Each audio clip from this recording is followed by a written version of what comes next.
I wish someone had told me that I was going to lose everything if I continued, and that I was going to be in extremely bad pain. I just wish someone told me the damage that it was going to cause to everything, every aspect of my life. Yeah, I wish someone had told me that, yeah.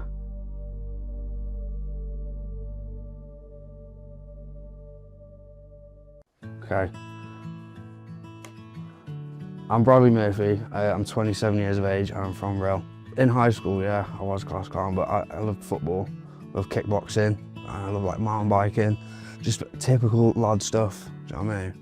Always wanted to do something, always wanted to go out, it was quite adventurous. Yeah, truthfully I wanted to be a footballer, like I did always love football. My dad always took me to like tournaments, and like my mum, you know, when I was younger, I was like 4 or 5 years of age, my mum always said that I wanted to be a soldier, like be in the army, but yeah, that didn't work out. So the first time I heard about Cetamin was when I was quite young.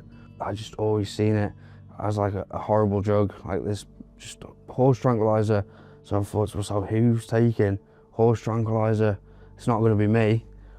But yeah, I was highly mistaken. Yeah, so the way I was introduced to it was through COVID actually, when, you know, we were all in lockdown. It was just like an impulse thing, you know, because it was there. I just thought, all right, I'll give it a go. I didn't know what it was going to do, how I was going to react to it. Like, just did it out of impulse. And yeah, it just got a grip for me so quick. I didn't know about cat cramps, I didn't know about peeing blood, I didn't know about, you know, getting pains in your kidneys, any of that, I didn't have a clue. I wasn't taking it every day straight away. It was just like, you take it on a weekend, and then it goes from like the weekend to once throughout the week, then twice, and then 3 times, and then before you know it, you're taking it every day then, and it just becomes your life. But you can't stop. Like, I couldn't stop. As much as I wanted to, couldn't just let it go. I had family members tell me you're gonna die, or you know, you're not gonna, I'm gonna stop you from seeing your daughter, and just stuff like that, you know, getting kicked out, all that bad stuff that comes with it, like, and you don't care. Your addiction just doesn't care. You know, you're in A&E. You know, the doctors are telling you that you're going to lose your bladder. I mean, they're telling you, oh, you could have like you could have bladder cancer, everything. You could lose a kidney, you know, all this, and you're like, I get what you're saying, mate, but I don't care. You know, I'm in the toilet set and doing it inside of A&E. It's like, it just makes no sense. But that's what's scary. The fact that you just can't stop yourself, and you know you're dying. You know, yeah, you still do it. Baffling. Yeah. I was using Cetamin for 5 years, yeah, about 5 years I'd say. And it just got progressively worse. Yeah, my physical symptoms, like just peeing blood, bad kidney pains, bad stomach pains. Felt like someone had hit me in the stomach with a baseball bat many times over. Yeah, I just felt like mega cramps. Anyone who's been through it knows how painful it is. And then I always said, once I see blood, once I pee blood, I'd stop. I got worse. My mental health, it was bad. I was hearing multiple voices. I had people like threatening me, like telling me to kill myself. All sorts of voices, and like I had scouse voices in my head, like threatening me. You know what I mean? Like all sorts. I thought people were watching me out their window. Do you know what I mean? Or like cars would drive past, like they're after me. Like all sorts of stuff. Like, yeah, it was bad, really bad. Yeah, just so depressed all the time, not wanting to be there. Yeah, that was the truth. But it's the Cetamin that's putting you in that position. But when you haven't got it, your mental health just goes down the drain. Like, I think Cetamin's such a popular drug because, well, first of all, you know, the obvious ones, it's cheap. It's easily accessible. You know, it's a party drug, isn't it? So I think it just looks appealing to younger people. And I think if your friends are using it, you know, it's just going to make you feel like, oh, they're on it, like I can do it. You know, it doesn't look too bad. But, you know, let's say you're 15, 16, 17 and you're using Cetamin daily as well.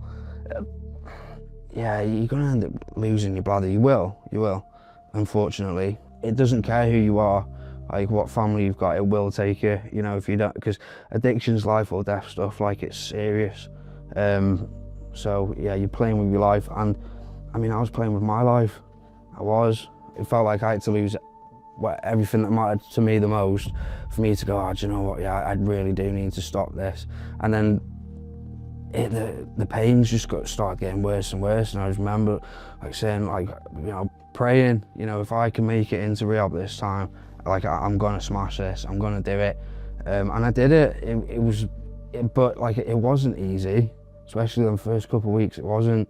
I found during my addiction, the effect that it had on my friends and family was just, I'd lost trust, you know, with them, and I think they always thought I was going to be an addict, like I'd never change, and rightly so, because I'd told them so many times, you know, this is the last time, you know, I'm not going to do it again, you know, this time's different, stuff like that.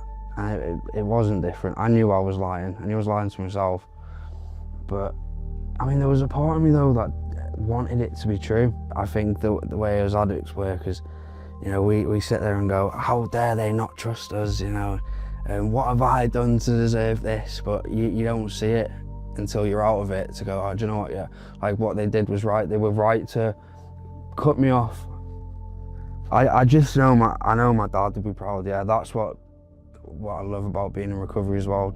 I feel like he was my guardian angel through this, especially when things got tough, like, you know, when I was in rehab, just, yeah, I feel like he pulled me through some dark days, like, where it was really difficult. So I know I've done him proud. And like, one of the last things he said to me was to sort myself out.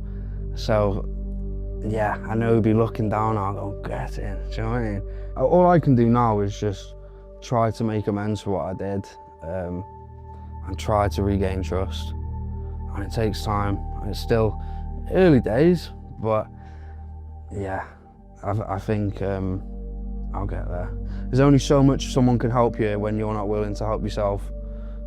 So yeah, once I was willing to help myself, and I did help myself, now the help that I get is through the fellowship and like groups like Archway. You know, I've got all the support I need. And yeah, it's nice to have that backing, if that makes sense. Yeah, people to like, you know, sorry, you know, you're doing a good job. Like, you need that in recovery, you do.